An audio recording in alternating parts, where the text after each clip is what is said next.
ఉంటుందిలేండి, ఎందుకంటే మీరు షార్ప్ అన్నారు కాబట్టి. ఓకే, ఇక్కడ ఇంకొక షార్ప్ స్టూడెంట్ ఉన్నారు మనతో పాటు. ఎస్, మిస్టర్ రాణా గారు రోజు షార్ప్నర్తోనే అసలు షార్పన్ చేసుకుంటూ ఉంటారు ఆయన బ్రెయిన్ని. ఎస్, చెప్పండి, మీరు ఆ రోజుల్లో కంబైన్డ్ స్టడీస్ ఎలా చేసేవాళ్ళు, ఎవరితో చేసేవాళ్ళు? కంబైన్డ్ స్టడీస్ అంటే సోలోగా చదవలేదండి, కంబైన్డ్ ఎక్కడ వస్తుంది? ఎప్పుడైనా సరే మనలాంటి స్టూడెంట్స్ సోలోగా ఏం చదవలేరు, ఎవరో ఒకళ్ళని పెట్టుకోవాలన్నమాట పక్కన. నేనండి కంబైన్డ్ రామ్ చరణ్ తో చేసేవాడిని, కంబైన్డ్ బాగా కంబైన్డ్ స్టడీస్ చేశాను. ఎలా ఉండేది ఆ కంబైన్డ్ స్టడీస్? అంటే ఎంతవరకు అంటే అంతవరకు చదువుకున్నామండి ఇద్దరం. అది ఎంతవరకు అంటే పంజగుట్ట వరకా లేకపోతే? లేదు, యూసఫ్ కూడా వరకు అండి. ఓకే, అంటే ఆ చదువుల్లో ఎప్పుడైనా గోడ దూకడాలు అలాంటివి కూడా ఏమైనా జరిగాయా? లేదు, దూకడాలు లేదండి. అంటే కిటికీ ఎలా దూకుతాడు రాణా గారు? పట్టరు ఆయన కిటికీలో. యాక్చువల్లీ కరెక్ట్, అది కరెక్టే అండి. ఎందుకంటే కంబైన్డ్ స్టడీస్ అని చెప్పి కిటికీ గ్రిల్ తీసేసి బయటికి దూకేసి వెళ్ళిపోయేవాళ్ళం. వావ్. సో ఏదో ఒకటి స్టడీస్ వల్ల ఒకటి ఉపయోగపడింది మనకి. కిటికీలు తీయడం ఎలా తెలుసు? కార్పెంటరీ నేర్చుకున్నానండి. Very good, very good. అంటే స్టడీస్ వల్ల ఏదో ఒక ఉపయోగం అయితే ఉండాలి కదా. ఓకే, సో ఇప్పుడు ఇండస్ట్రీలో ఒకవేళ కనుక వీళ్ళు టీచర్స్ అవుతే ఎవరు ఏ సబ్జెక్ట్ చెప్తే బాగుంటుందో ఒకసారి మీరు చెప్పాలి మాకు. పిక్చర్ నెంబర్ 1 రామ్ చరణ్ గారి పిక్చర్ వేయండి అమ్మా. రామ్ చరణ్ ఏ సబ్జెక్ట్ చెప్తే మంచిది other than acting? Horse riding నేర్పిస్తే బాగుంటుంది. Wow, that's super. He can teach terrific horse riding in school. Super. Magadheera నుంచి అప్పటి నుంచి. ఓకే, నెక్స్ట్ పిక్చర్ ప్రభాస్ గారి ఫోటో వేయండి అమ్మా.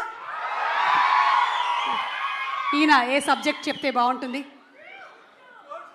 అందరితో హ్యాపీగా ఎలా ఉండాలని ఒక I think more behavioural and cultural class చెప్తే బాగుంటుందండి. Actually I think we have a happiness ministry, అది ఇచ్చేస్తే బెస్ట్. ఇచ్చేస్తే బెస్ట్ అండి, హ్యాపీనెస్ మినిస్ట్రీ. కరెక్ట్. బా, yes, darling Prabhas. Next picture please. Anushka గారి ఫోటో వేయండి. ఈవిడ ఏం టీచ్ చేస్తే బాగుంటుంది? సేమ్ అండి, యాక్చువల్లీ మంచితనం టీచ్ చేస్తారండి అందరికి. బా, అంటే నాకు ఇప్పుడే రీసెంట్గా నేను యాక్చువల్లీ నేర్చుకున్నా, జపాన్లో కొన్ని స్కూల్స్లో ఫస్ట్ 3rd క్లాస్ వరకు 4th క్లాస్ వరకు వాళ్ళకి ఏ సబ్జెక్ట్స్ ఉండవండి. అంటే కేవలం మనుషులతో ఎలా మాట్లాడాలి, ఇళ్ళు ఎలా శుభ్రంగా పెట్టుకోవాలి, those kind of basic subjects will be taught for life. I think she is the best person to teach that. I think మన అందరికీ ఇక్కడ చాలా అవసరం అది. చాలా అవసరం. మనకి యూకేజీ ఎల్కేజీ నుంచే నౌన్ ప్రొనౌన్స్ రుద్దేస్తున్నారు. ఓకే, లాస్ట్ కాదు, ఇంకొక 2 పిక్చర్స్ ఉన్నాయి. ఆ రాజమౌళి గారు ప్లీజ్ రండి. ఎలాగో మీరు మాకు ఇంకా ఒక 2 years వరకు దొరకరు ప్రీ రిలీజ్లో, కనీసం ఇలా ఫోటోలు అయినా వేసుకొని మేము సంతోషపడతాం. అన్ని సబ్జెక్టులు చెప్పే ఒక టీచర్ ఉంటారు చూడండి, సాయంత్రం ట్యూషన్కి వెళ్తాం, అదే ఆయన. సూపర్, అసలు సింప్లీ సూపర్.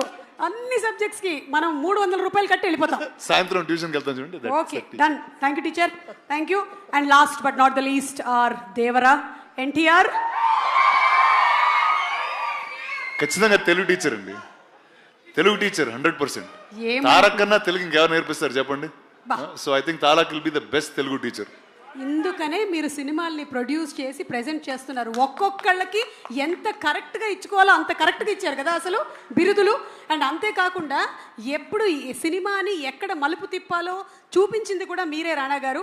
అంటే తెలుగు సినిమా ఈ రోజున విజయకేతనం ఆస్కర్ వరకు వెళ్ళింది అంటే you were the first person who identified it and took it and marketed Telugu films. So thank you so much. Thank you. You have been truly a teacher for many people. ఇంత చిన్న వయసులోనే చాలా పెద్ద బాధ్యతలు వచ్చేసాయి, ఏం చేస్తాం, తప్పదు. ఒక్కసారి సరిపోదా శనివారంతో సూపర్ డూపర్ హిట్ కొట్టి, అసలు ఈ రోజు శనివారం కాదు కాబట్టి మనం బతికిపోయాం, కానీ what a terrific performance Nani, చూసేసా నేను. సింప్లీ సూపర్, అసలు ఇరగదీసేశారు. సో ఇప్పుడు ఈ సినిమా అంతా కూడా about human relationships and maths కాబట్టి మీకు బెస్ట్ స్కోరింగ్ సబ్జెక్ట్ ఏంటో చెప్పండి. Special English. స్పెషల్ ఇంగ్లీషా? అంటే తెలుగు లేకపోతే స్పెషల్ ఇంగ్లీష్ ఉండేది కదా? అక్కడ ఏం రాసినా నడుస్తుంది, కథలు రాయాలి. ఎక్కువ ఆన్సర్ షీట్స్ రాసామంటే ఏదో ఒక మార్కులు వేసేస్తారు, అంతే. కథలు రాయటమే, అక్కడ కథలు రాయటమే, ఇక్కడ కథలు రాయటం. సరే, ఇక్కడ మాకు చిన్న కథ చెప్పండి. మీరు చిన్నప్పుడు విన్న చిన్న కథ ఏదైనా, జస్ట్ 2-3 లైన్లో చెప్తే చాలు. ఎలాగో మాకు చిన్నప్పుడు సొంత కథలు ఏం లేవండి, మనం చూసిన సినిమా కథే, టైటానిక్ రాసేవాడిని. బా, గ్రేట్. అసలు టైటానిక్ని కూడా అక్కడ రాసేసారా మీరు? ఓకే, సో మీకు మీ సిస్టర్కి ఇందులో ఈ సినిమాలో బ్రదర్స్ ఇద్దరి మధ్యలో బాండింగ్ చాలా బాగుంటుంది. సో మీకు మీ సిస్టర్కి మధ్యలో ఉండేటువంటి ఆ బాండ్ లేదా incident, anything that you would recollect? I think సిబ్లింగ్స్కి ఎవరైనా సరే సిబ్లింగ్స్ అన్నాక బాగా కొట్టుకుంటారు, అది అలాగే బాండ్ గట్టిపడుతుంది. ఐ థింక్ వాళ్ళు మనకి ఎంత ఇంపార్టెంట్ అని మనకు తెలిసేది కొంచెం వాళ్ళు నేను ఎక్కడికైనా వెళ్ళినప్పుడు వాళ్ళని ఒక సంవత్సరం చూడనప్పుడు కొంచెం దూరం అయినప్పుడు బేసిక్గా. సో నేను అంతే లైఫ్ అంతా బాగా కొట్టుకు తెచ్చాం. ఆ తర్వాత అది చదువుకోవడానికి యూఎస్ వెళ్ళినప్పుడు సడన్గా ప్రేమలో అసలు సిబ్లింగ్ అంటే ఏంటి, తను మిస్ అవుతున్నానని, సో అవన్నీ స్టార్ట్ అయ్యింది. Super. Last and final question, 35 ప్లస్సా 35 మైనసా? ఏజ్ కాదు, నా ఏజా? మార్క్సా ఒక్కసారి కూడా 35 దాటలేదు. అంటే జస్ట్ ఇట్లా అస్సలు పొరపాటు. వీటి పాపం నేను సినిమా చూశాను, వీడు అందరూ అన్ని మాటలు అంటుంటారు కదా, వీడు నాతో కంపేర్ చేస్తే వీడు బ్రిలియంట్. వీడు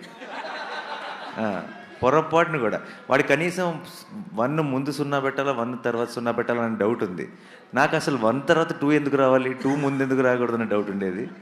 సో ఒక రకంగా చెప్పాలంటే నేను సినిమా చూస్తున్నంతసేపు వీడితో తెగ రిలేట్ అయిపోయి ఇదేదో నా బయోపిక్ తీస్తారన్నట్టు ఫీల్ అయ్యాను. Super super. ఫండమెంటల్స్ని క్వశ్చన్ చేస్తున్నారు చాణక్య గారు, మీరు ఎలా ఫీల్ అవుతున్నారు? అంటే ఈయన క్యారెక్టర్ పేరు చాణక్య.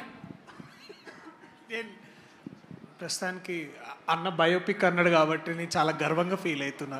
ఆయన ఫండమెంటల్స్ని క్వశ్చన్ చేసింది కాబట్టి ఇక్కడ దాకా వచ్చిండు. ఆయన బయోపిక్లో పెద్ద విలన్ మీరే, అర్థమవుతుందా? సినిమా చూసిన తర్వాత అర్థమవుతుంది అందరికీ. విలన్లు ఉంటేనే కదా హీరోలు అవుతారు. బాగా కొట్టేశారబ్బా మార్కులు. ఈ ఒక్క దెబ్బతో నేను స్టేజ్ మీదకి వెళ్ళిపోతున్నాను. డైరెక్టర్ గారిని తీసుకొని, సార్